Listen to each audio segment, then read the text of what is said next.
হঠাৎ করেই তারেক রহমানের কিছু বক্তব্য জনগণের কাছে অবিশ্বাস্য মনে হচ্ছে যে এটা আসলে কি তারেক রহমান বলেছে, এটা বলতে পারেন। তোলপাড় শুরু হয়ে গেছে। আমরা তার বক্তব্যের একটা অংশ জবাব দিয়েছি, এবার আরেকটা অংশ। দর্শক, তারেক রহমানের বক্তব্য প্রমাণ করে যে তিনি নিশ্চিত যে জামাতের বিজয় হবে এবার।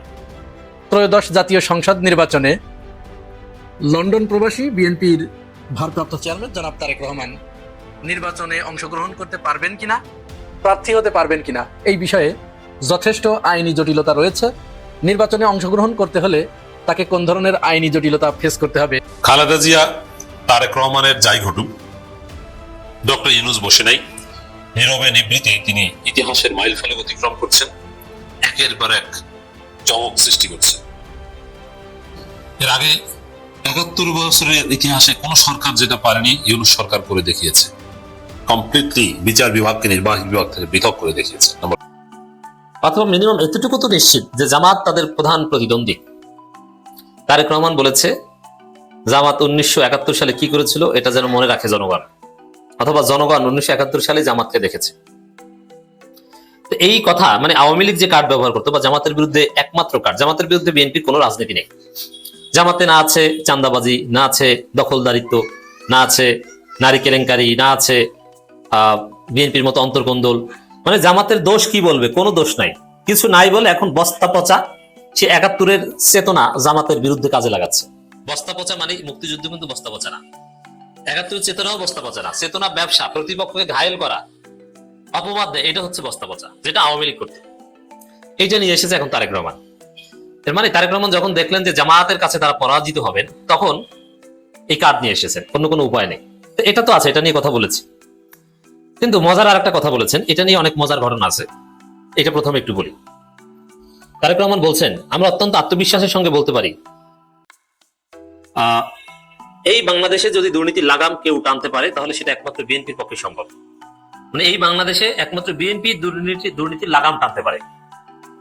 আপনারা জানেন যে যমুনা টেলিভিশনের লোগো, যমুনা টেলিভিশনের ফটোকার্ডের ডিজাইন স্ট্রাকচার এবং আনোয়ার টিভির বিখ্যাত স্যাটার পেজ আনোয়ার টিভির লোগো ডিজাইন একই রকমের। দেখলে আপনি যদি একদম সূক্ষ্মভাবে না তাকান তাহলে বিভ্রান্তির শিকার হবেন, যেটা কি যমুনা টিভির খবর না আনোয়ার টিভির খবর। তবে আনোয়ার টিভি স্যাটার করে একটু পড়লে বোঝা যায় যে এটা আনোয়ার টিভির, এটা যমুনা টিভির না, মানে ফান করে। যেমন আনোয়ার টিভির একটা রিপোর্ট ভাইরাল হয়েছে, একটা ফটোকার্ড, যে জাতীয় মসজিদ বাইতুল মোকাররমের খতিব নির্বাচিত হয়েছেন তারেক রহমান লন্ডনী দামাত বারাকাত। আর এটা যে স্যাটার, এটা তো বোঝাই যায়, দেখলে মনে হয় যে একদম যমুনা টিভি, কিন্তু আসলে ওটা পেজের দিকে তাকালেই বোঝা যায় ওটা আনোয়ার টিভি। এখন এই যে খবরটা যে একমাত্র বিএনপির পক্ষেই বাংলাদেশের দুর্নীতির লাগাম টেনে ধরা সম্ভব, এই খবর দেখে আমি সহ দর্শকরা বিভ্রান্তিতে পড়ে গেছে যে এটা কি যমুনা টিভির খবর না আনোয়ার টিভির খবর। আসলে কি এটা তারেক রহমান বলেছে না ওটা আনোয়ার টিভি ফান করে তারেক রহমানের নামে চালিয়ে দিয়েছে, সেটা কোনটা? পরে দেখলাম যে না, আসলে তো এটা তারেক রহমান বলেছে। আমার মতো হাজারো দর্শক আমি দেখেছি মন্তব্যে, যে প্রথমে দেখে ভেবেছিলাম আনোয়ার টিভির। মানে অবিশ্বাস্য যে এটা কোনো কথা। তারেক রহমান এই ধরনের থার্ড ক্লাস কথা বলতে পারেন, ফালতু কথা বলতে পারেন। বাংলাদেশের দুর্নীতির বরপুত্র তারেক রহমান নিজে। তারেক রহমান যে পরিমাণ দুর্নীতি বাংলাদেশে ২০০১ থেকে ২০০৬ করেছেন, পুরো বাংলাদেশের ৫৪ বছরে এত দুর্নীতি সবাই মিলে করেছে কিনা সন্দেহ আছে। হাসিনার ১৪ গোষ্ঠী মিলে যা দুর্নীতি করেছেন, তারেক রহমান একা তার চাইতে বেশি দুর্নীতি করেছেন। Who doesn't know? এটা বলতে হবে। যার নাম হচ্ছে 10%, যার নাম হচ্ছে খাম্বা।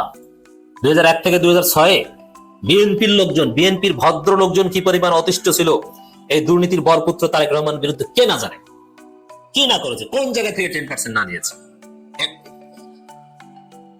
পৃথিবীতে সূর্য উদিত হয়, পূর্ব দিগন্ত থেকে সূর্য উদিত হয় এবং পশ্চিম দিগন্তে সেই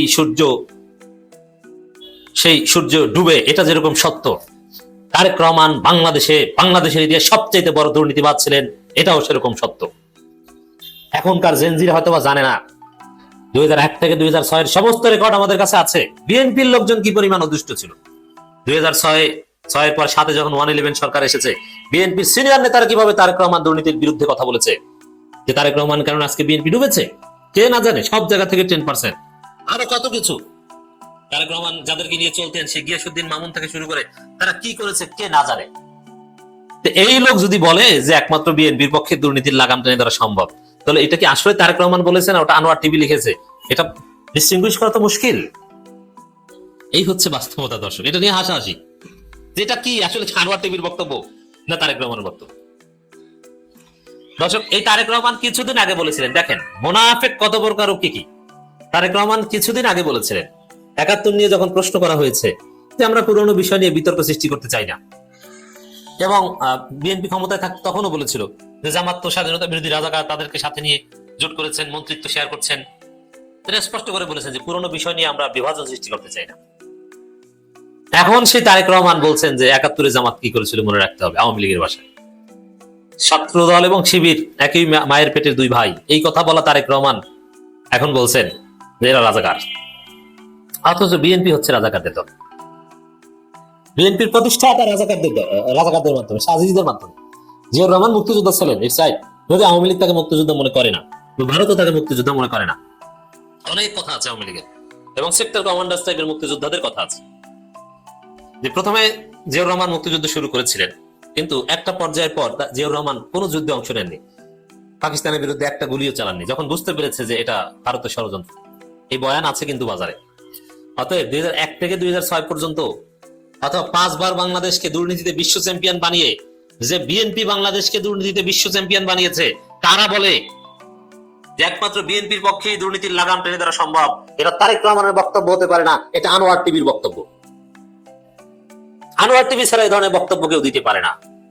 আমরা আনোয়ার টিভি ছাড়া অন্য কোনো মিডিয়ার এই বক্তব্য বিশ্বাস করব না। বাংলাদেশে বিএনপি এবং দুর্নীতি একে অপরের পরিপূরক। বিএনপি মানেই দুর্নীতিবাজ, বিএনপি মানেই চাঁদাবাজ। বাংলাদেশে একমাত্র জামাত ইসলামী দুর্নীতির লাগাম টেনে ধরতে পারে, তাদের পার্টির মধ্যে কোনো দুর্নীতি নেই।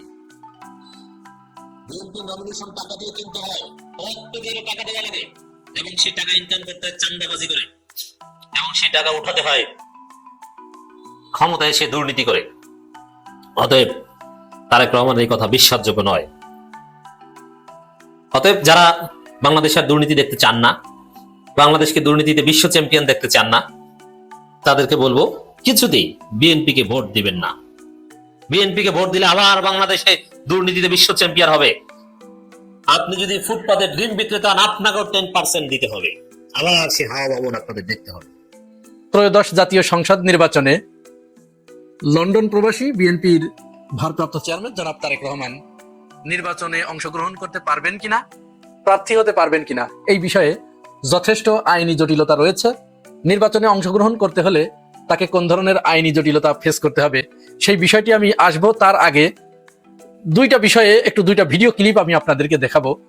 তবে একটি কথা বলে রাখি, যদি আপনারা ভিডিওটা দেখতে না পান তাহলে আপনারা বুঝে নেবেন যে কপিরাইট ইস্যুর কারণে ইউটিউব ভিডিও দুটি ডিলিট করে দিয়েছে।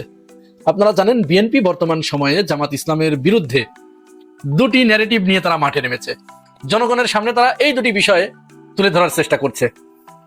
কারণ যখন বাংলাদেশের জনগণ তাদেরকে এক নামে চাঁদাবাজ হিসেবে আখ্যায়িত করেছে, এবং এই বদনামের কারণে তাদেরকে মানুষ গ্রহণ করতে চাচ্ছে না, পক্ষান্তরে জামাতের ইমেজ এই জায়গায় অনেকটা চকচকা। সুতরাং মানুষের ভিতরে একটা আলাদা পারসেপশন যখন তৈরি হয়েছে, তখন তারা যে দুটি ন্যারেটিভ জামাতের বিরুদ্ধে দাঁড় করাতে চাচ্ছে, নাম্বার 1 হচ্ছে যে তারা ৭১ সালে তাদের জঘন্য অতীত ছিল। তারেক রহমান সেটি বলেছে। এতদিন ধরে বিএনপির বিভিন্ন নেতাকর্মীরা বলে বেড়াচ্ছিল, বর্তমানে তারেক রহমানও সেটি একেবারে পরিষ্কার করে বলেছে যে জামাতের অতীত কর্মকাণ্ড এদেশের মানুষ ভোলে নাই, তাদের চোখের সামনে রয়েছে। তারা যতই বলুক একটি দল চাঁদাবাজি করছে, কিন্তু তাদের অতীত ইতিহাস তো এদেশের মানুষের জানা। এখানে তিনি পরিষ্কারভাবে স্বাধীনতা যুদ্ধের প্রতি ইঙ্গিত করেছেন। জামাতের ওই সময়ের যে ভূমিকা ছিল সেই ভূমিকা নিয়ে তিনি প্রশ্ন তুলেছেন, এবং শুধু তাই নয়, তিনি আরো এক ধাপ এগিয়ে গিয়ে ওই সময় জামাতের হাতে লক্ষ লক্ষ মানুষ নিহত হয়েছে, এবং জামাতের নেতাকর্মীরা 2 লক্ষ মা বোনকে রেপ করেছে, এই কথা তিনি বলেছেন। তার আগে কিন্তু তিনি বলেছিলেন যে আমাদের অতীত নিয়ে আর বসে থাকলে চলবে না, অতীত ঘাটাঘাটি করে কোনো লাভ নাই, এ জাতিকে স্বপ্ন দেখাতে হলে আমাদেরকে ভবিষ্যতের কথা বলতে হবে, সেটাও তিনি একটা প্রেক্ষাপটে বলেছিলেন। আসুন আমরা তার এই দুটো ভিডিওকে একসাথে দেখি।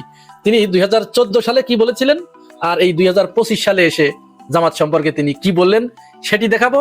তারপরে আরেকটা ন্যারেটিভ যেটা, সেটাও বলবো। ভিডিওটা দেখুন। কিছু কিছু মানুষ বা কোনো কোনো গোষ্ঠী ইদানিং বলতে শুনেছি, বা বিভিন্ন জায়গায় কেউ কেউ সোশ্যাল মিডিয়ায় বলে যে অমুককে দেখলাম, তমুককে দেখলাম, তমুককে দেখলাম, এবার অমুককে দেখুন। যাদের কথা বলে অমুককে দেখুন, প্রিয় সহকর্মীবৃন্দ, তাদেরকে তো দেশের মানুষ 1971 সালেই দেখেছে।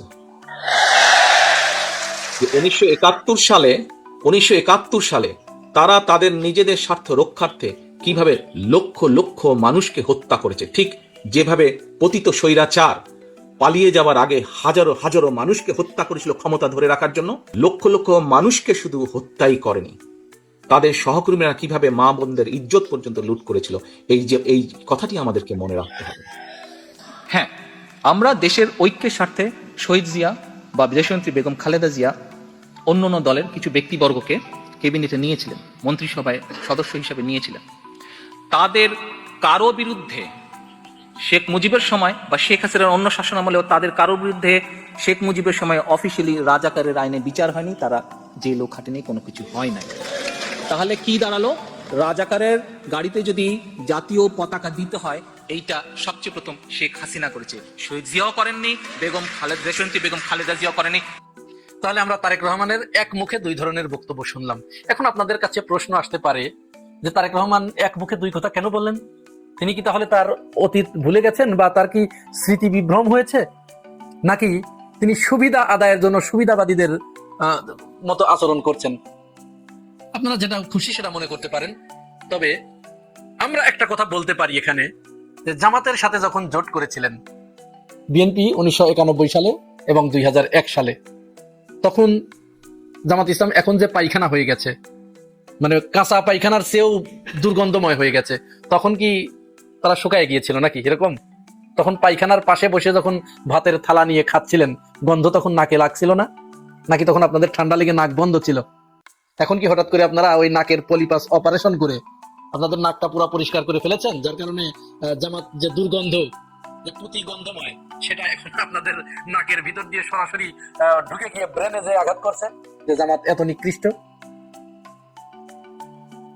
আপনাদের এই বক্তব্য ঢোপে টিকবে না, জনগণ এটি গ্রহণ করবে না। এই কারণে শেখ হাসিনা এটি বলে পার পায় নাই। সুতরাং জামাতের এই মুক্তিযুদ্ধ বিরোধী কার্ড আওয়ামী লীগের চেয়ে আপনারা বেশি ভালো খেলতে পারবেন না। এখানে আওয়ামী লীগের চেয়ে পাকা খেলোয়াড় আপনারা না। তো ওই কার্ড খেলতে গিয়ে যখন আওয়ামী লীগ ব্যর্থ হয়ে গেছে, তাদেরকে বাংলাদেশ ছেড়ে পালায়ে চলে যেতে হয়েছে, তাদের রাজনীতি এখন হুমকির মুখে।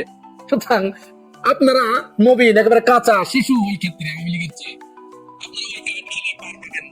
এটি মনে করার কোনো কারণ নাই। কারণ এই যে জেনজি যারা, এরা এই কথাগুলো শুনতে শুনতে জামাত সম্পর্কে এরা প্রচুর অধ্যয়ন করেছে।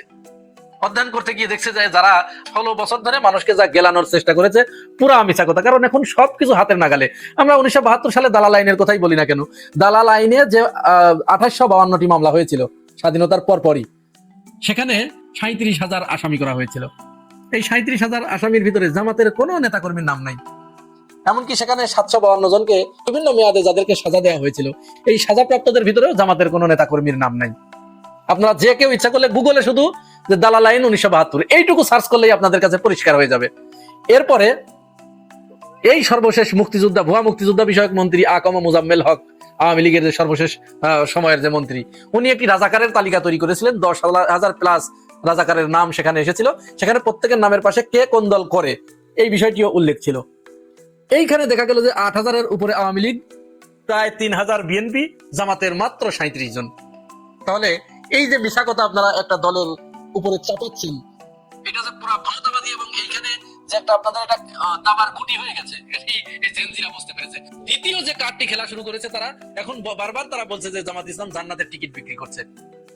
তো এই যে কার্ডটা, এমনকি তাদের এখন তো, আগে তো মিডিয়া ছিল আওয়ামী লীগের, এখন সব বিএনপির হয়ে গেছে। এই বিএনপির যে উপস্থাপিকা গুলো আছে, তারা বারবার জামাত ইসলামের লোকদেরকে ডেকে নিয়ে, তাদের যে টকশোকার আছে তাদেরকে ডেকে নিয়ে এই প্রশ্ন করছে যে আপনারা জান্নাতের টিকিট বিক্রি করছেন কেন। কিন্তু জামাত ইসলাম এই প্রশ্নের জবাব দিতে পারছে না। জামাত জান্নাতের টিকিটের কথা বলেছে, জানি দাঁড়িপাল্লায় ভোট দিলে জান্নাতের যাওয়া যাবে, এরকম একটি প্রমাণও ভিডিও মাধ্যমে আমরা আজ পর্যন্ত দেখি নাই। অথচ বিএনপি এরকম কয়েকশবার বলেছে যে ধানের শীষে ভোট দিলে জান্নাতে যাওয়া যাবে, জিয়াউর রহমানের নাম পবিত্র, জিয়াউর রহমানের নাম নিতে হলে অজু করতে হবে, খালেদা জিয়ার নাম নিতে অজু করতে হবে। আমি বানিয়ে বলছি না, এই যে ভিডিওটা একটু দেখুন আপনারা।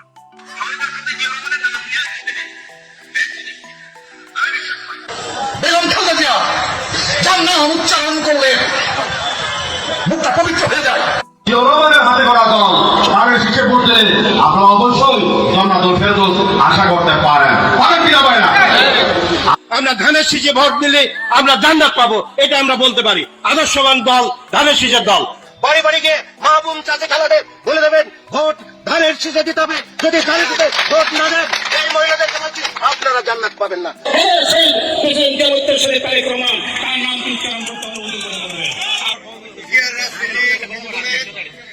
আমি মক্কা মনে করি সাধারণ তোদের বাড়ি থাকে। যারা পাল্লা মার্কে ভোট দিবে বরং এরা দুজনে যাওয়ার সম্ভাবনা বেশি।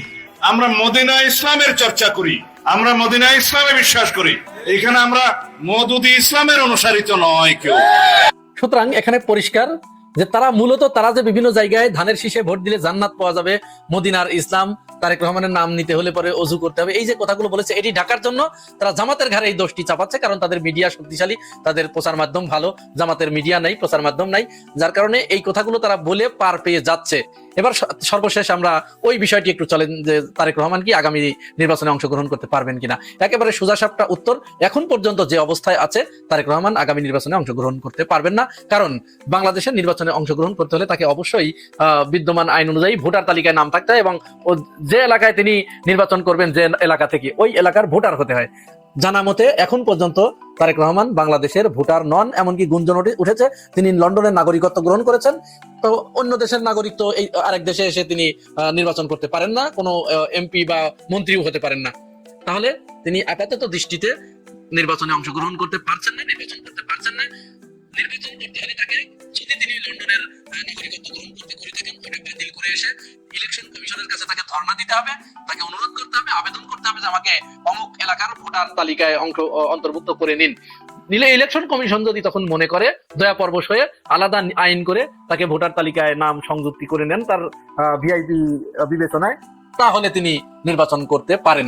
এখন পর্যন্ত যেহেতু তফসিল ঘোষণার একেবারে দ্বার প্রান্তে, তিনিও এখন পর্যন্ত আবেদন করেন নাই, তার মানে এখন পর্যন্ত এটি নিশ্চিত যে তিনি নির্বাচন করতে পারছেন না। খালেদা জিয়া, তারেক রহমানের যাই ঘটুক, ডক্টর ইউনূস বসে নাই, নীরবে নিবৃতে তিনি ইতিহাসের মাইল ফলক অতিক্রম করছেন, একের পর এক চমক সৃষ্টি করছেন। এর আগে ৭১ বছরের ইতিহাসে কোন সরকার যেটা পারেনি ইউনূস সরকার করে দেখিয়েছে। কমপ্লিটলি বিচার বিভাগকে নির্বাহী বিভাগ থেকে পৃথক করে দেখিয়েছে, নাম্বার 1। দ্বিতীয় হচ্ছে, দর্শক আরেকটা ঘটনা ঘটিয়েছেন এখন যেটা আলোচনা করবো, যেটা ২৫০ বছরের ইতিহাস ব্রেক। ২৫০ বছরে কোন সরকার যেটা পারেনি ইউনূস সরকার করেছে। এর ফলে বাংলাদেশের স্ট্রাকচার, কাঠামো চেঞ্জ হয়ে যাবে। বাংলাদেশের অন্যতম সমস্যা পুলিশ। পুলিশ মানে বাটপার, পুলিশ মানে দুর্নীতিবাজ। খুব কম পুলিশ আছে সৎ, আর সৎ থাকলেও কাঠামোটাই হচ্ছে একটা অসৎ কাঠামো, যার ফলে ওই সৎ পুলিশ আসলে সৎভাবে জনগণকে সেবা দিতে পারেন না। হয়তোবা তার ক্লিয়ারেন্সটা দিতে পারেন, কিন্তু আসল জায়গায় যে ঘুষে আটকে পড়তে হবে। আপনি কোর্ট থেকে ওয়ারেন্ট এনেছেন একজন অপরাধীকে ধরবে, সেজন্য আপনার টাকা দেওয়া লাগে, ঘুষ টুস সব চলছে। পুলিশ বা থানা এটা যে কতটা খারাপ জগৎ এটা সবাই জানেন। এই জন্য ভদ্র ঘরের মেয়েদের পুলিশের কাছে বিয়ে দিতে চায় না, অথচ পুলিশের মধ্যে অনেক ভালো ছেলে আছে। আমার পরিচিত অনেক পুলিশ অফিসার আছে, তারা পিওরলি সৎ, কিন্তু ওই যে সে সৎ হলে কিছু করার নাই। আমার পরিচিত বেশ কয়েকজন ডিআইজি আছে যারা অত্যন্ত সৎ, কিন্তু ডিআইজি তো আসামি ধরতে যায় না, সে তো আর তদন্ত করে না, সে তো আর জনগণের সাথে সরাসরি কানেক্টেড না। জনগণের সাথে কানেক্টেড ওসি, এসআই। তার ওসি এসআই তো বাটপার, ঘুষখোর, ঘুষ ছাড়া কিচ্ছু করে না। এখন অধিকাংশ পুলিশ ঘুষ খায়, টাকা পয়সা ছাড়া থানায় কোনো কাজ।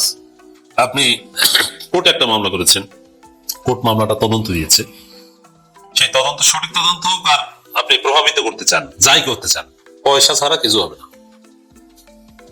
আর প্রতিপক্ষ যদি সেই তদন্ত কর্মকর্তা আইউকে পয়সা দিতে পারে তাহলে ম্যানেজ, তাহলে সে বলবে যে না, কোনো প্রমাণ পাওয়া যায়নি। অহরহ না, 99% বা 100% জায়গায় এটাই হচ্ছে বাস্তবতা। এটা 99%-এরও বেশি, হয়তো বা 1000কে একজন পেতে পারেন যে না সৎ, যে ভাই এখানে যেটা অরিজিনাল সেটা করবো, কোনো পক্ষের কোনো টাকা পয়সা, কারো ফোন, এটা আমি মানি না। 1000কে একজন পেতে পারে, তবে 1000কে একজন হলো আছে, এটা হচ্ছে বিষয়। বাংলাদেশের সমস্যার অন্যতম সমাধান হচ্ছে পুলিশ। এই জন্য যারা ফেসিবাদ কায়েম করেছে তারা পুলিশকে ব্যবহার করেছে, ভোট চুরি করেছে, পুলিশকে ব্যবহার করেছে, এবং পুলিশকে সবসময় প্রতিপক্ষ দমনে ব্যবহার করেছে। পুলিশ যেখানে জনগণের আস্থার প্রতীক হওয়ার কথা, তারা সেটা পারেনি। এটা কোনো সমাধানের লক্ষণ আমরা এখানে। এই জন্য পুলিশ ডলারটা যে খেয়েছে, কেন ডলারটা খেয়েছে পুলিশ যে মাইকটা খেয়েছে, ঝুলিয়ে রেখেছে তাদেরকে মেরে, কেন? তাদের এই কারণে, এই নোংরামির কারণে। এখন এটা তো আর এমনি এমনি হয়নি, যুগ যুগ ধরে চলে আসছে। বিএনপির আমলও সেম, বিএনপি পুলিশ দিয়ে আওয়ামী লীগ পেটাতো, আওয়ামী লীগ পুলিশ দিয়ে বিএনপি পেটাতো। তো এটার একটা সমাধান দরকার। তো এক কথায় যদি বলি, বাংলাদেশের ইতিহাসে তো দূরের কথা, ব্রিটিশ পিরিয়ডে, পাকিস্তান পিরিয়ডেও সেই 175 বছর আগে, তারপরে আর পুলিশের এই সমস্যা সমাধানে কোনো উদ্যোগ নেওয়া হয়নি। চলছে চলছে চলছে, দলীয়করণ, যে সরকার আসে ওই সরকারের আজ্ঞাবহ পুলিশ। কিন্তু ইউনূস এবার এমন উদ্যোগ নিয়েছে যে পুলিশ হবে পেশাদার পুলিশ, ক্ষমতায় আসবে যাবে, পরিবর্তন হবে, কিন্তু পুলিশ পুলিশের মধ্যে থাকবে, ইউরোপ আমেরিকার মতো পুলিশ। এমনকি সৌদি আরবের পুলিশ, মধ্যপ্রাচ্যের পুলিশ, কাতারের পুলিশ, দেখেন কত সুন্দর পুলিশ। তাদেরকে নিয়ে কোনো বিতর্ক আছে? রাজনৈতিক ভাবে তাদেরকে ব্যবহার করা হয় না। এই পুলিশ কমিশন গঠনের মাধ্যমে আরো যেসব বিষয় আসবে বা যে উদ্দেশ্যে গঠন করা হয়েছে, পুলিশকে যেভাবে সংস্কার করা হবে বা পুলিশকে যেভাবে স্বাধীন করা হবে, যে সরকারের স্বরাষ্ট্র মন্ত্রণালয়ের অধীনে থাকবে তারা নিজেরা স্বাধীন থাকবে, জুডিশিয়ারি স্বাধীন, পুলিশও স্বাধীন। যদিও পুলিশের সাথে সরকারের সমন্বয়টা বেশি থাকবে, অ্যাবসলিউট স্বাধীন না। কিন্তু ওই যে সরকারের কথায় না হইলে বদলি করে দিব, অমুক তমুক, এটা চলবে না, পুলিশ পুলিশের মতো করবে। এতে সমস্যার সিংহভাগ সমাধান হয়ে যাবে। যদিও চূড়ান্ত সমাধানের জন্য পুলিশকে সত্যিকার অর্থে জনগণের পুলিশ বানানোর ক্ষেত্রে অনেক করণীয় আছে, তাতে সময় লাগবে, কিন্তু মৌলিক কাঠামোগত সমস্যার সমাধানটা হয়ে যাবে এই কমিশন গঠনের মধ্য দিয়ে। তো 250 বছরে যে উদ্যোগ কেউ নিতে পারেনি, সেই 250 বছর আগের একটা উদ্যোগ ছিল, পুলিশ কমিশন গঠন করা হয়েছিল। 250 বছর পর প্রফেসর ইউনূস সরকার পুলিশ কমিশন অধ্যাদেশ অনুমোদন করে নতুন ইতিহাস সৃষ্টি করেছে। এটা অনেক পরিবর্তন। এখন এই আলোচনাটা আবার সাধারণ মানুষ ওইভাবে বুঝে নাই। বিশেষ করে এই পুলিশ, যেমন সরকারের কিছু কিছু চমকপ্রদ সিদ্ধান্ত কোনো গণমাধ্যমে আসলেই ভাইরাল, হাজার হাজার লাইক, কমেন্ট, শেয়ার। কিন্তু 5 সদস্যের পুলিশ কমিশন গঠনে অধ্যাদেশ অনুমোদন করেছে ইউনূস সরকার, এটার কোনো শেয়ারও নাই, লাইক কমেন্টও কিছু নেই, অল্প কিছু। মানে জনগণ এটা তাৎপর্য বোঝে নাই। বাংলাদেশের মোড় ঘুরিয়ে দেওয়ার মতো একটা তাৎপর্যপূর্ণ ঘটনা। এই যে পুলিশকে নিয়ে যত সমস্যা দেখছেন, এটা সমাধান করার মতো একটা ঘটনা। এই কমিশন নানান বিষয়ে রিপোর্ট দিবে, পুলিশের জবাবদিহিতা তৈরি হবে, দুর্নীতি থাকবে না। এই যে উদ্দেশ্যে কমিশন গঠন করা হয়েছে, এবং এই ধরনের কমিশনের সফলতা আসে ইতিহাস এটাই বলে। একটা পর্যায়ে দেখবেন যে বাংলাদেশ পুলিশ হবে সেই ফ্রান্স, ইউরোপ, আমেরিকার মতো, যে কোনো দল বা কোনো মানুষকে চেনে না, চেনে অপরাধীকে এবং মানুষের সেবাকে চেনে। এবং পুলিশের চাকরির প্রতি আলাদা কোনো আগ্রহ থাকবে না, যে পুলিশে চাকরি করলে ঘুষ খেয়ে বড়লোক হয়ে যাবে, এরকম কিচ্ছু না। আপনি বড়লোক হতে পারবেন অন্য 10টা চাকরির মতোই, বরং এটা একটা কষ্টের চাকরি। যে কোনো সময় আপনার মাঠে নামা লাগে, আসামি ধরতে নদীর মধ্যে লাফ দেওয়া লাগে, এই জন্য অনেকে করতে চাইবে না। কিন্তু এখন আবার অনেকে করতে চায় যে এটা করলে তো অল্পের মধ্যে ধনী হয়ে যাবে, ঘুষ খাওয়া যায়, পুলিশ আর মানবাধিকার লঙ্ঘন করতে পারবে না। সেই সুপারিশগুলো আসবে, জাস্ট ওয়েট অ্যান্ড সি, আপনারা দেখবেন। এমনকি কোন পরিস্থিতি নিয়ন্ত্রণ করতে হলেও বেধড়ক লাঠিচার্জ করতে পারবে না, নিয়ন্ত্রিত ভাবে, এমন ভাবে লাঠিচার্জ করতে হবে যে পরিবেশ নিয়ন্ত্রণ হয় এবং কার উপর ভয়ানক আঘাত না আসে।